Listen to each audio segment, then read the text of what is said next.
మరి తెలంగాణ చరిత్ర ఏంది? ఏం జరిగింది తెలంగాణలో?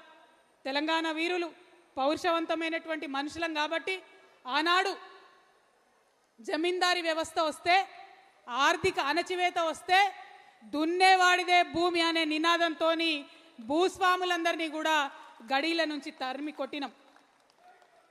జరిగిందేంది? దాని పర్యవసానంగా ఆర్థికంగా ఉన్నటువంటి అసమానతలు తొలగించే ఒక అడుగు పడ్డది. కానీ సామాజికంగా,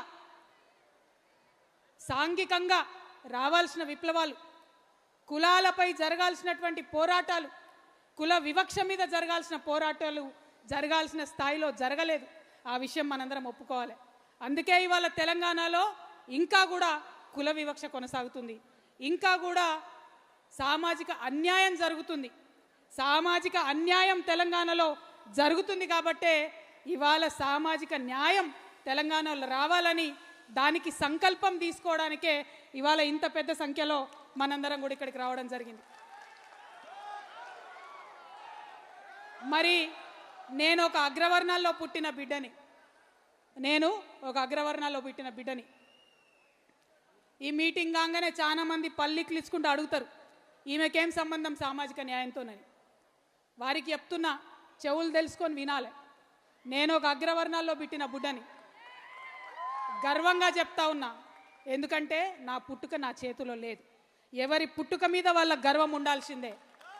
కానీ కానీ కానీ ఎట్లా జీవించాలో, ఎట్లా పనిచేయాలో, ఎవరి కోసం పనిచేయాలో, ఏ విధానంతో పనిచేయాలో అది నా చేతిలో ఉంది. అది నా చేతిలోనే ఉంది.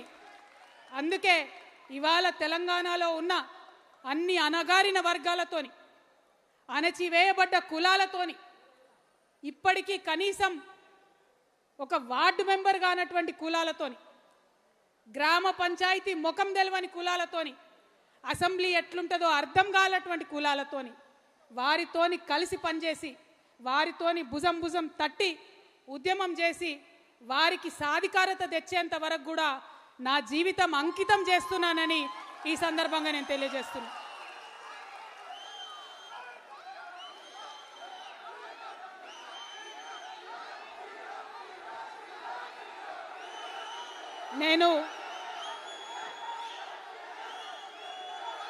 నేను ఏ మాట కూడా ఉట్టిగా చెప్పను. నా ఆత్మ ఒప్పుకుంది, నా మనసు ఒప్పుకుంది, నేను ఏ పని కూడా చేయను. దానివల్ల ఎంత పెద్ద లాభం వచ్చినా నేను ఆ పని చేయను. అట్లా చేసేది ఉంటే నేను ఎక్కడుండేదన్నో మీకు తెలుసు. కానీ అవన్నీ వదులుకొని ఇవాళ ఒంటరిగా నేను బయలుదేరిన. మీ అందరి సహకారం